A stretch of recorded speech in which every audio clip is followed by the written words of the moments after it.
Bad Blood is in the books, and boy howdy, that was some PLE. I feel that it was the second best, or more important, let's say that, more important PLE of the entire year, right behind WrestleMania 40 itself. You could argue maybe SummerSlam, but I'm thinking this one, it really has set WWE in a whole new direction with many, many possibilities. The first match arguably should have been the last match. This was a great Hell in a Cell. They didn't use the cage as much as I thought they were going to, but they used a lot of weapons inside. Now that's what Jim Cornette would call a hat on a hat, meaning that we already got the gimmick of the Hell in a Cell, so why do we gotta bring in other gimmicks like tables and wrenches and toolboxes? So that's your hat on a hat. But I'll say this, I think it worked. I really do think it worked. It added a lot. My reviews aren't really like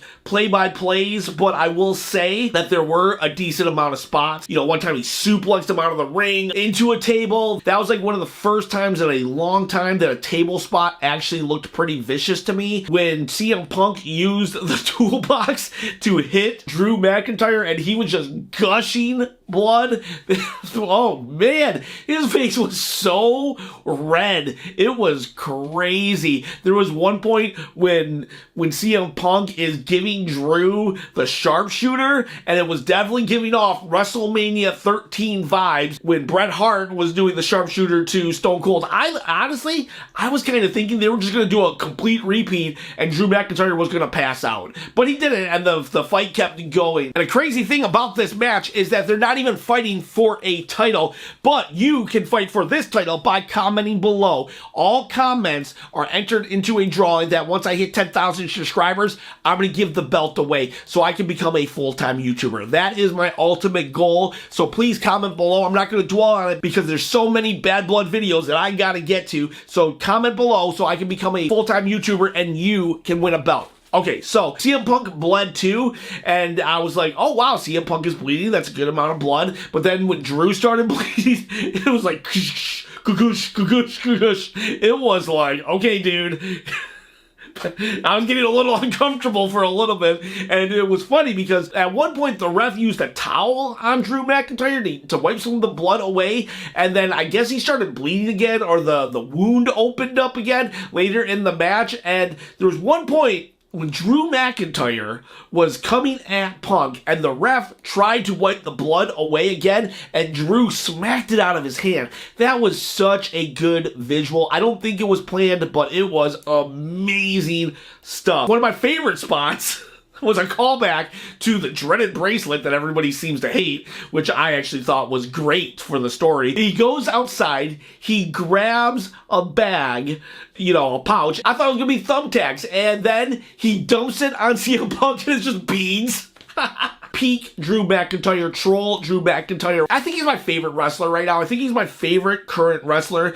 I almost don't include Roman Reigns as even a choice because Roman Reigns is the tribal chief. So really it's like Drew McIntyre or Jacob Fatu. Who do I like more? And I'm gonna say Drew McIntyre right now because he's just doing such great work. Anyways, so he does that and it's just hilarious. Beads everywhere. We go for the finish. He goes to do a Claymore and he misses, and he doesn't take a flat back bump on the stairs. And I don't know if that was a mistake or not, but oh my gosh, his back, like his spine, hit the corner of the stairs. Oh man, that is a big dude to be doing that. I'll tell you what, if I sleep the wrong way, I can barely walk in the morning. For him to come at CM Punk and do a bump where he just like the corner of the steel steps, oh my gosh, no thank you. Respect, Drew, but please don't do that again. I love those kind of moves, but at the same time, after the adrenaline has worn down, I'm just worried for the wrestler's health, and I just appreciate what those two did in the ring and how they brought the Hell in the Cell back to being an actual demonic structure that nobody wants to be involved in. They didn't even have to use the structure itself that much, but just the fact that they were caged like animals and fighting like animals just allowed the Hell in a Cell to get some of its aura back. I love them both, but I do feel the right person won because I'm very old school in that I feel that the babyface should a lot of times win the end of the feud. In the middle, they should always be kind of fighting from the bottom and losing, but at the end of the feud, at the end of the day, usually I like the babyface to win, and even though I like Drew more than CM Punk, I feel Drew will get his heat back, and I think that CM Punk was the correct winner, especially if he's going to go have a program with Gunther. And the final thing I would like to say on this is, should this match have main evented? 100% it should have main evented, unless one thing happened, and then I could have understood why it wouldn't main event, and the one thing did happen. Spoiler alert, The Rock returned. Could you imagine if The Rock returned for 5 seconds and then we had this match? Nobody would be paying attention to it. So I totally get why they put this match on first. Just a victim of circumstance. The next match was Nia versus Bayley, and I'll tell you something, a lot of botches seem to happen. Moves didn't seem to get fully completed, and whatever the case may be, I don't know though. I low-key kind of thought it added to the match somehow, some way. I'm not trying to make excuses, because usually I'll be like, a botch is a botch, and, whatever, but I don't know, it didn't take away from the match for me, and I was really into the first part of the match where Nia was, just dominating and ragdolling Bayley. I wish it would have continued that way. It worked for me. This match worked for me. And Nia won. We had that tease with the cash-in with Tiffany Stratton. I'm glad she didn't do it right away. I want to prolong this storyline. She will eventually pin Nia for it. It's going to be awesome. But this match, it was good. I personally enjoyed this match. Mistakes and flaws and all. Third match, I hated. I absolutely hated the third match. Damian Priest made the Judgment Day, surprise, surprise, look like fools again. I legit get so mad about how they treat Finn Balor, which is crazy because I don't even really like the guy that much, but I just recognize how good this dude is. And don't get me wrong, I am super happy for Damian Priest, and if I was in Damian Priest's shoes, I might say the same thing. Yeah, let me win every single match. Let me beat up my opponents every single time. Make me look as strong as possible. But the thing about it is, okay, where do we go from here? Is it just now the Liv Morgan show? Because she's the only one who is actually coming out on top in all these feuds. Finn Balor is nothing now. He is literally nothing in that it was 3-on-1 at the end of the match, and he still lost. Clean. Who cares about this feud anymore? What can they do? I don't care if they come out tomorrow and steal Damian Priest's kidney. He is still going to figure out a way to beat Finn Balor at the next PLE. I just don't believe it now. To me, Judgment Day is dead in the water. Dead in the water, and I kind of hope that it just dissolves. I hope Finn Balor just says, you know what, this ain't working.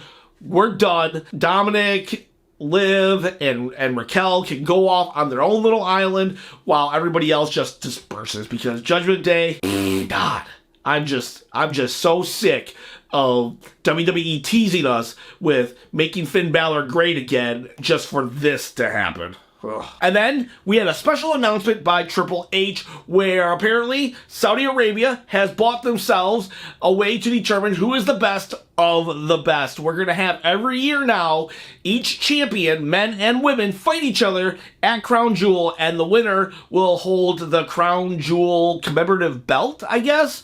I think it's going to be kind of like the Stanley Cup in that they just hand this back and forth every year to whoever. There are pros and cons to this. I think I'll just do a video on that. My first gut reaction, though, is I like it because you can have these different kind of matchups that you normally wouldn't have. But on the other hand, I don't like one championship being valued over the other. Suspension of disbelief.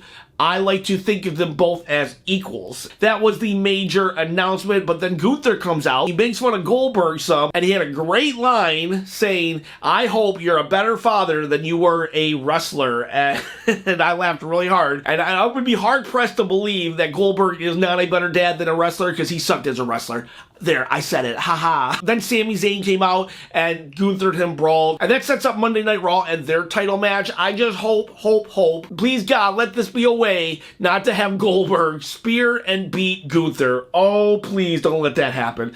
Let this just be a nice little one-off confrontation. Okay, so back to the matches. Then we have Rhea versus Liv with Dominic in a shark cage. I called that Raquel would come out, but it wasn't really me. The rumors on the internet was that she was coming back, so it wasn't like that was like my brainchild. I didn't come up with that idea. I was just like, yeah, that makes sense, and then I just incorporated it into my own ideas.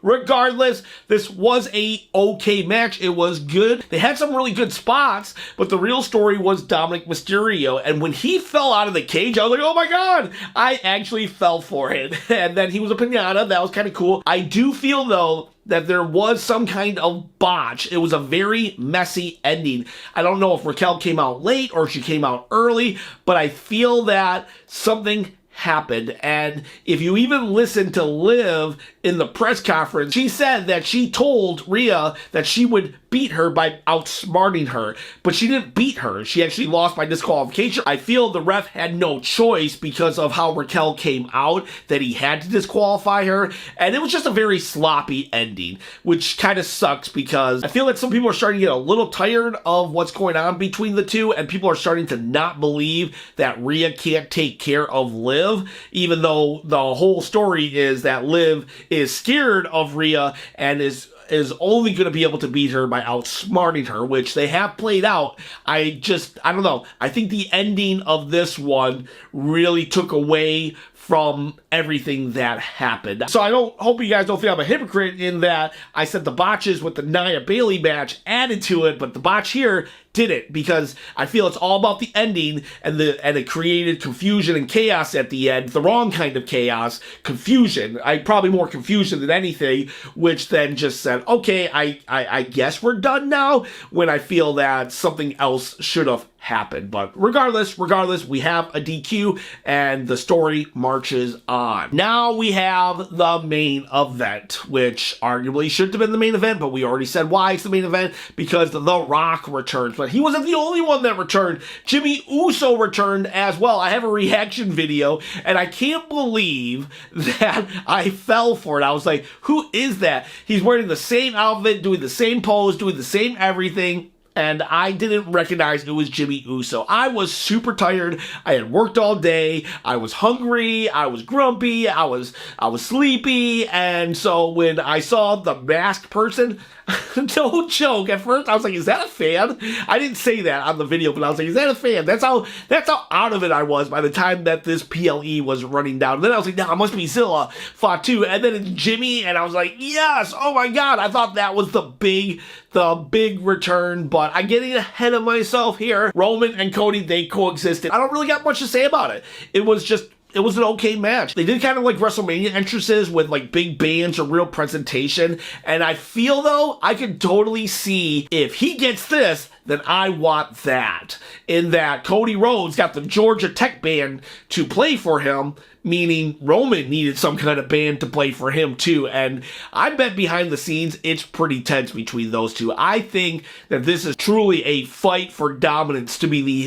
the face of WWE, behind the scenes and in front of the cameras as well. But when it was all said and done, Roman actually gave the belt back to Cody. Crazy. I know I'm a little all over the place with this one, but I don't feel that the match itself was anything spectacular.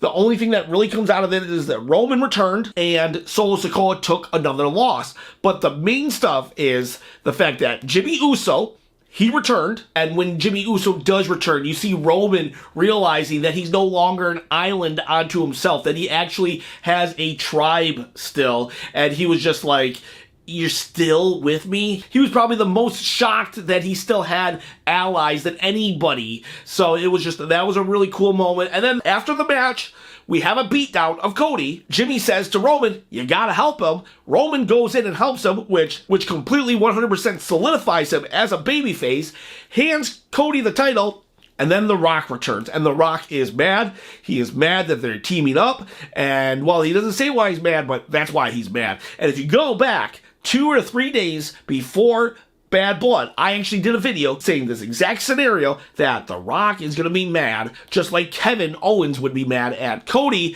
for teaming up with Roman. The Rock would be mad at Roman for teaming up with Cody. And I believe I was right. I wish more people could see that video, though.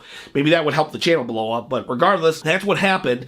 And The Rock returning is why it was the main event. Just basically progressing the storyline of the bloodline in a whole new direction in a major, massive way. And he's The Rock, the biggest movie star in Hollywood. So overall, Bad Blood was a fantastic show. There were things that went wrong, but, you know, it is what it is. I think that the things that went right heavily outweigh the wrongs. And there was a huge story beat that happened actually after the cameras went off the air.